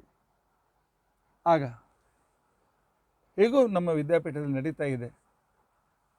ನನಗೆ ಗೊತ್ತಿದೆ, ಎಲ್ಲರೂ ದೂರದಲ್ಲಿದ್ದೀರಿ. ಭಾಳ ಶ್ರಮಪಟ್ಟು ಬರಬೇಕಾಗ್ತದೆ, ಅದನ್ನು ಗೊತ್ತಿದೆ. ಆದರೂ ಶ್ರಮ ಆದರೂ ಕೂಡ ಅಡ್ಡಿ ಇಲ್ಲ. ಪರಮಾತ್ಮನ ಬೃಹತಿ ಶಾಸ್ತ್ರದಲ್ಲಿ ಭಾಗವಹಿಸಿ ನಾವು ಕ್ರಮವಾಗಿ ಮೋಕ್ಷವನ್ನು ಪಡೆಯತಕ್ಕಂಥ ಸಾಧಕರಾಗ್ತೇವೆ. ಗಾಳಿ ಬಂದಾಗಲೇ ತೂರಿಕೊಳ್ಳುವಂತೆ ಒಂದು ಗಾದೆ ಮಾತು. ಹೇಗೂ ವಿದ್ಯಾಪೀಠದಲ್ಲಿ ಬೃಹತಿ ಶಾಸ್ತ್ರ ಹೋಮ ನಡೀತಾ ಇದೆ, ನಾವು ಅಲ್ಲಿ ಹೋಗಿ ಭಾಗವಹಿಸೋಣ, ಸಕ್ರಿಯವಾಗಿ ಭಾಗವಹಿಸಿ ಪರಮಾತ್ಮ ಅನುಗ್ರಹಕ್ಕೆ ಪಾತ್ರರಾಗೋಣ ಅಂತ ಅನುಸಂಧಾನ ಮಾಡಿಕೊಂಡು ಇವತ್ತಿನ ದಿವಸ ನೀವೆಲ್ಲ ತಪ್ಪದೆ ಅಲ್ರಿ ಆಚಾರ್ಯ 9:00ರಿಂದ 8:00ವರೆಯಿಂದ 9:00 ಪ್ರವಚನ ಹೇಳಿದ್ದೀರಿ, 9 ಗಂಟೆಗೆ ಹೋಮ ಪ್ರಾರಂಭ ಮಾಡ್ತಾಯಿದ್ರೆ ಹೇಗೆ ಬರಬೇಕು ಅಂತಂದರೆ 1 ಗಂಟೆಯವರೆಗೂ ನಡೀತದೆ. ಇದು ಸ್ವಲ್ಪ ವಿಳಂಬವಾದರೂ ಬನ್ನಿ, ಭಾಗವಹಿಸಿ ಪುಣ್ಯವಂತರಾಗ್ರಿ. ಇದಿಷ್ಟು ಬೃಹತಿ ಶಾಸ್ತ್ರದ ಬಗ್ಗೆ ಇರತಕ್ಕಂಥ ಒಂದು ಸಂಕ್ಷಿಪ್ತವಾಗಿರ್ತಕ್ಕಂಥ ವಿವರಣೆ. ಬೃಹತಿ ಶಾಸ್ತ್ರದ ವಿವರಣೆ ಮಾಡ್ತಾ 50 ನಿಮಿಷಗಳು ಕಳೆದು ಹೋಗಿವೆ.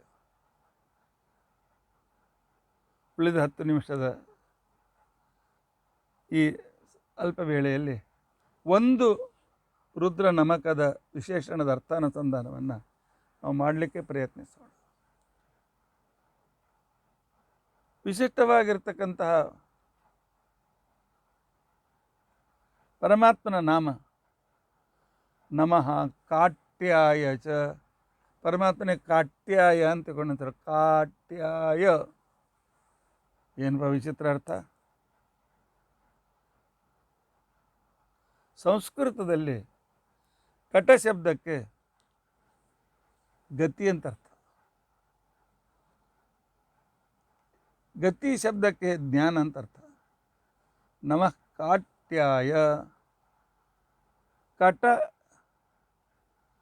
ಸಂಬಂಧಿಯಾದ ಕಾಟ್ಯ ಪರಮಾತ್ಮನನ್ನು ಜ್ಞಾನ ಸ್ವರೂಪ ಅಂತ ತಿಳ್ಕೊಂಡಂಥೇಳಿ, ಜ್ಞಾನಾನಂದ ಸ್ವರೂಪ ಅಂತ ತಿಳ್ಕೊಂಡಂಥೇಳಿ ಪರಮಾತ್ಮನನ್ನು ನಾವು ತಿಳಿದುಕೊಂಡ್ರೆ ಪರಮಾತ್ಮ ನಮಗೆ ಆಯಾ ಮೋಕ್ಷ ರೂಪವಾದಂಥ ಲಾಭವನ್ನು ತಂದು ಕೊಡ್ತಾನೆ.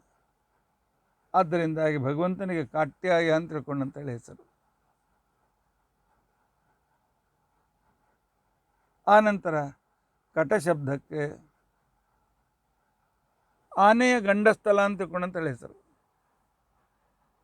ಆನೆಗೆ ತಲೆ ಗಟ್ಟಿಮುಟ್ಟಾದ ಶರೀರ, ತಲೆ ಮಾತ್ರ ಬಹಳ ಸೂಕ್ಷ್ಮ ಮೆತ್ತಗಿರ್ತದೆ. ಸ್ವಲ್ಪ ಅಲ್ಲಿ ಹೀಗೆ ಮುಟ್ಟಿದ್ರೆ ಸಾಕು ಅದು ಗಾಬರಿ ಆಗಿಬಿಡ್ತದೆ. ಅದನ್ನು ವಶ ಇಟ್ಕೊಳ್ಬೇಕಾದ್ರೆ ಅದು ಅಂಕುಶ ಅದು ಚುಚ್ಚಿದರೆ ತಂತಾನೆ ಸುಮ್ಮನೆ ಕೂತ್ಕೊಳ್ತದೆ. ಇಂತಹ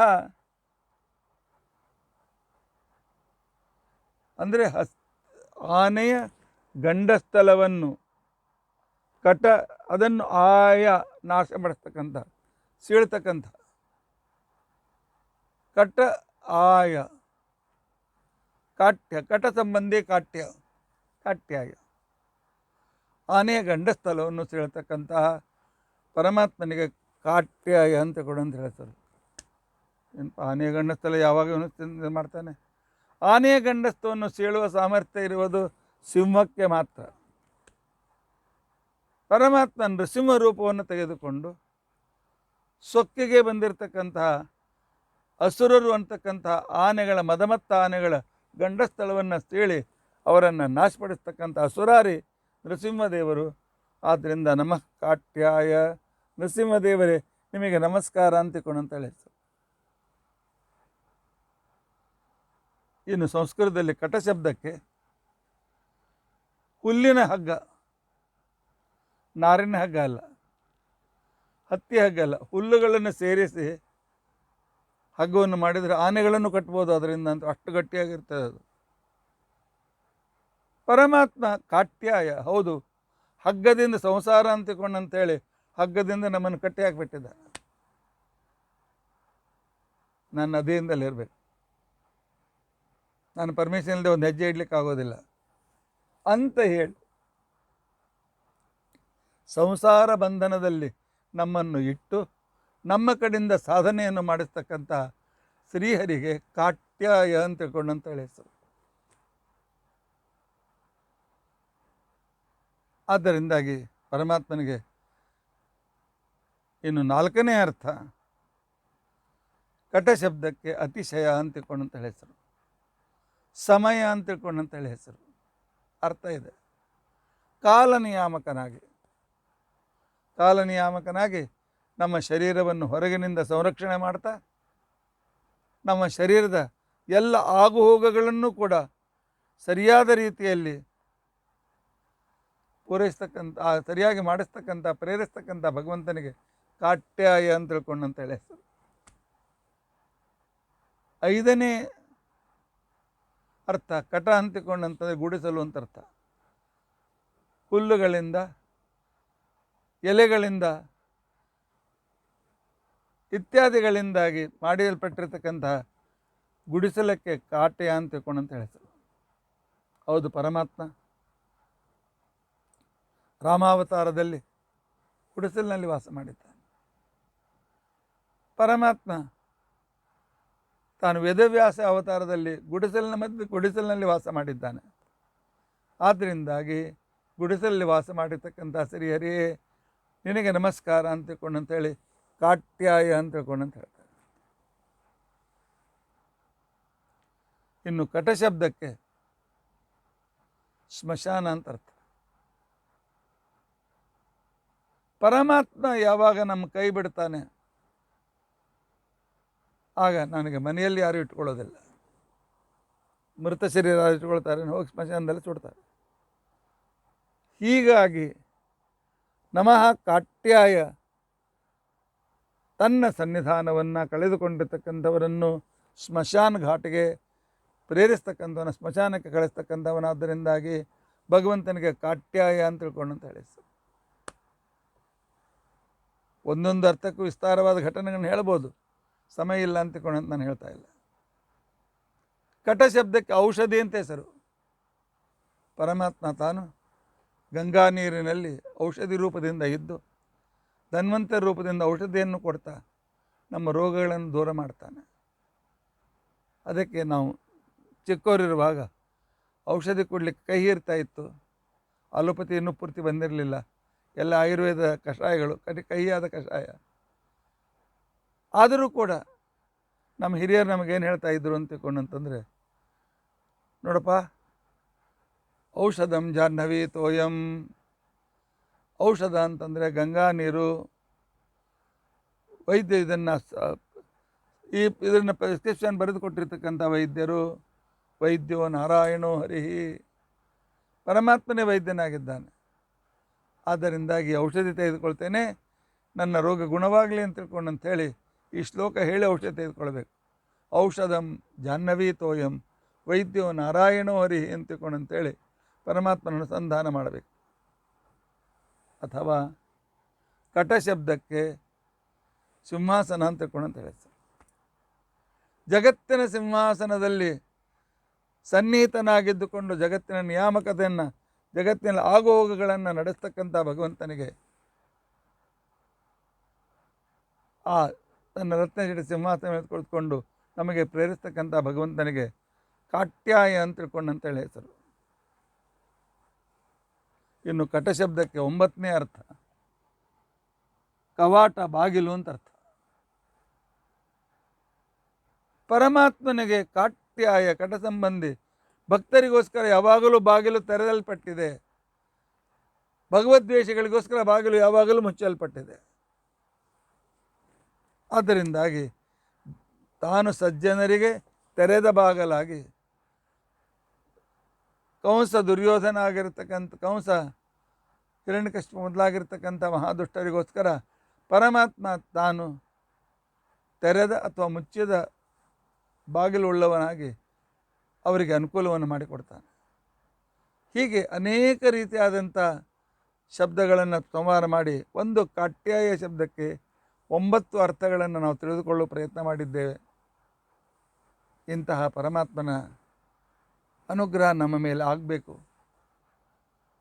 ಭಾಳ ವೇಳೆ ಇಲ್ಲ, ಬೃಹತಿ ಸಹಸ್ರ ಹೋಮ ಪ್ರಾರಂಭ ಮಾಡಬೇಕಾಗಿದೆ. ಅದರಿಂದ ಇವತ್ತಿಗೆ ಇಲ್ಲಿಗೆ ಅದನ್ನು ಸಮಾಪ್ತಿಗೊಳಿಸ್ತೇವೆ. ಯಾರಿಗೆ ಬೃಹತಿ ಸಹಸ್ರ ಹೋಮದಲ್ಲಿ ಭಾಗವಹಿಸಲಿಕ್ಕಿದೆ ಅವರು ತಮ್ಮ ಇಚ್ಛಾನುಸಾರವಾಗಿರ್ತಕ್ಕಂಥ 72,000, 36,000 28,000, 10,000, 5,000, 2, 1 ಈ ರೀತಿಯಾಗಿ ಅನುಕೂಲತೆಯನ್ನು ಪರಮಾತ್ಮನ ಅನೇಕ ರೂಪದಿಂದ ನಮ್ಮ ಸಂರಕ್ಷಣೆ ಮಾಡ್ತಾ ಇದ್ದಾನೆ. ಇಂಥ ಭಗವಂತನ ಅನುಗ್ರಹವನ್ನು ಪ್ರಾರ್ಥನೆ ಮಾಡ್ತಾ ಇಂದಿನ ಕಾರ್ಯಕ್ರಮ ಗಡಿಬಿಡಿರೋದ್ರಿಂದ ಇಲ್ಲಿಗೆ ಸಮಾಪ್ತಿಗೊಳಿಸೋಣ. ಇತಿ ಅದ್ಯ ಕಥಾ ಪ್ರಸಕ್ತಿ. ಹರೇ ರಾಮ ರಾಮ ರಾಮ ಹರೇ ಹರೇ, ಹರೇ ಕೃಷ್ಣ ಕೃಷ್ಣ ಕೃಷ್ಣ ಹರೇ ಹರೇ. ಉಗ್ರಂ ವೀರಂ ಮಹಾವಿಷ್ಣುಂ ಜ್ವಲಂತಂ ಸರ್ವತೋಮುಖಂ ನೃಸಿಂಹಂ ಭೀಷಣಂ ಭದ್ರಂ ಮೃತ್ಯುಂ ನಮಾಮ್ಯ. ಅಚ್ಯುತಾನಂತ ಗೋವಿಂದ ಸ್ಮೃತಿ ಮಾತ್ರಾರ್ತಿನಾಶನ ರೋಗಾನ್ಮೇ ನಾಶಯ ಶೇಷಾನ್ ಆಶು ಧನ್ವಂತರೇ ಹರೇ. ಅಚ್ಯುತಾನಂತ ಗೋವಿಂದ ನಾಮೋಚ್ಚಾರಣ ಭೇಡಜಾತ್ ನಶ್ಯಂತಿ ಸಕಲಾ ರೋಗಾಃ ಸತ್ಯಂ ಸತ್ಯಂ ವದಾಮ್ಯಹಂ. ಅಕ್ಷಯಂ ಕರ್ಮ ಯಸ್ಮಿನ್ ಪರೇ ಸ್ವರ್ಪಿತಂ ಪ್ರಕ್ಷಯಂ ಯಾಂತಿ ದುಃಖಾನಿ ಯನ್ನಾಮತಃ. ಅಕ್ಷರೋ ಯೋಜರ ಸರ್ವದೇವಾಮೃತಃ ಕುಕ್ಷಿಗಂ ಯಸ್ಯ ವಿಶ್ವಂ ಸದಾಜಾದಿಕಂ. ಪ್ರೀಣಯಾಮೋ ವಾಸುದೇವಂ ದೇವತಾಮಂಡಲಾಖಂಡಮಂಡನಂ. ಶ್ರೀಕೃಷ್ಣಾರ್ಪಣಮಸ್ತು.